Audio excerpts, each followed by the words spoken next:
안녕하세요. 이번 퓨처마킹 노트는 AI 시대 조직의 생산성 극대화를 위한 미래 인사팀의 역할에 대해 살펴보겠습니다. 최근 전 세계의 수많은 조직들이 AI를 도입하면서 업무 생산성 향상을 기대하지만 생각보다 큰 효과를 내지 못하고 있다는 연구 결과도 나오고 있습니다. 이른바 AI 생산성 역설입니다. 그렇다면 AI 생산성 역설이 왜 일어나는지 HR 관점에서 4가지 핵심 요인을 정리해 보겠습니다. 첫 번째는 정보의 과잉이에요. AI 덕분에 보고서나 이메일 초안을 쓰기가 너무 쉬워졌죠. 그런데 이게 오히려 정보량을 폭증시키네요. 검토해야 할 일이 더 늘어나고 결국 의사결정이 지연되는 경우가 많습니다. 두 번째는 기술 우선 접근입니다. 단순히 AI라는 새로운 도구만 도입하고 기존의 비효율적인 업무 방식은 그대로 두는 거죠. 업무 프로세스에 대한 재설계 없이 AI를 그냥 덧붙이기만 한 셈이라 효과가 떨어질 수밖에 없죠. 세 번째는 역량 불일치와 심리적 저항이에요. 직원들 중에는 AI에 너무 의존하다 보니 내 전문성이 퇴보하는 건 아닌가 걱정하는 분들도 꽤 많습니다. 이런 불안감이 심리적인 저항으로 이어져서 도입 속도를 늦추기도 하죠. 네 번째는 거버넌스 공백입니다. AI가 중간 관리자의 일부 역할을 대체하면서 그들의 역할이 모호해지는 경우가 많아요.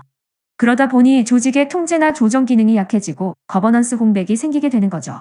그래서 앞으로 조직의 인사팀은 단순히 AI 교육을 시키는 곳이 아니라 일하는 방식의 판을 새로 짜는 설계자가 되어야 합니다. AI라는 새로운 도구를 쓰는 것을 넘어서 일하는 방식 자체를 뿌리부터 다시 고민하고 재설계하는 BPR 과정의 중요성은 앞으로 더욱 커질 것입니다.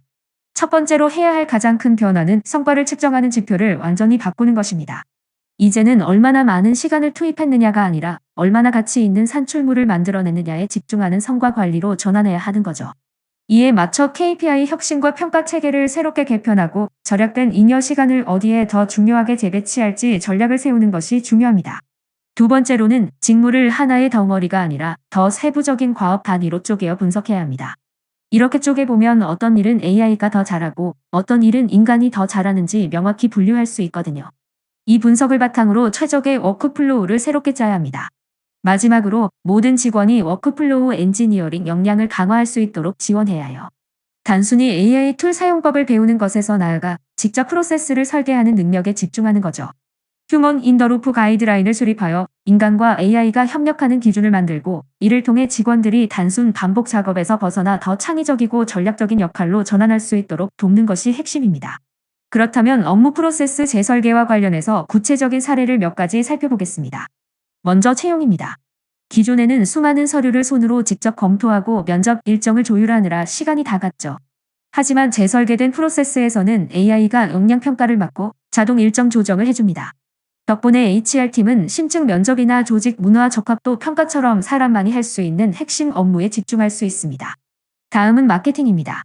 예전엔 아이디어 회의와 수동 콘텐츠 제작에 매몰되었다면 이제는 AI가 타겟 분석과 초안 생성을 신속하게 처리해줍니다.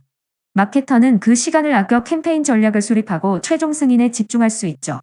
CS 고객 지원도 마찬가지입니다. 모든 문의를 상담원이 다 받았다면 이제는 AI 챗봇이 1차 해결을 하고 복잡한 문제만 상담원에게 넘어갑니다. 상담원은 고난도 문제 해결과 고객 경험 개선에 온전히 전념할 수 있습니다. 마지막으로 법무팀 사례입니다. 수동 계약서 검토와 조항 체크는 AI가 자동 검토와 표준 조항 생성으로 해결합니다. 법무 전문가는 비즈니스 리스크를 전략적으로 판단하고 중요한 협상에만 집중하게 되죠. 살펴본 4가지 사례 중 법무팀의 업무 재설계를 위한 협업 프로세스 5단계 로드맵은 다음과 같습니다. 먼저 첫 번째 단계는 우리가 어디로 갈지 목표를 명확히 정하고 배를 함께 탈 추진팀을 꾸리는 겁니다. HR과 법무팀 담당자들이 모여 TF를 발족하고 리소스를 어떻게 나눌지, 각자 어떤 역할을 맡을지 확실히 정해야 힘차게 출발할 수 있겠죠? 배가 출발했으면 우리 배의 상태를 점검해야겠죠? 두 번째 단계에서는 지금 우리가 일하는 방식, 그러니까 현황을 꼼꼼히 분석합니다. 어디가 비효율적이고 병목 현상이 생기는지 찾아내는 동시에 법적으로 놓치고 있는 리스크나 컴플라이언스 취약점은 없는지 진단합니다. 이제 세 번째 단계인 업무 모델 설계 시간입니다.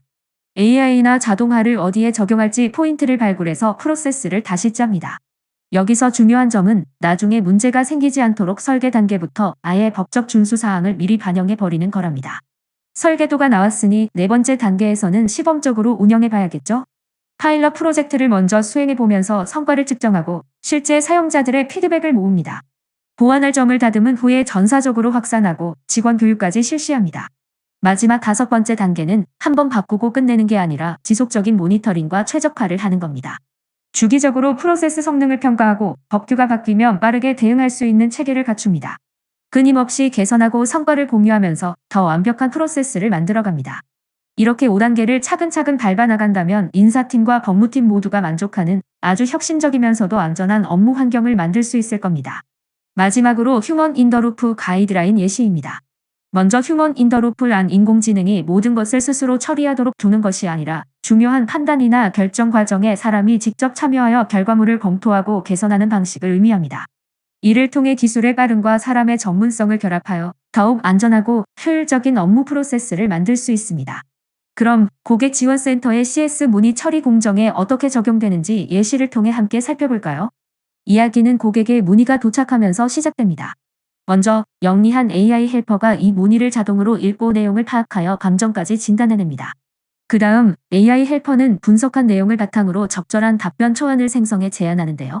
모든 문의를 다 이렇게 처리하면 편리하겠지만 가끔은 고객님이 너무 화가 나 계시거나 법적으로 복잡한 문제들이 숨어 있을 수도 있잖아요.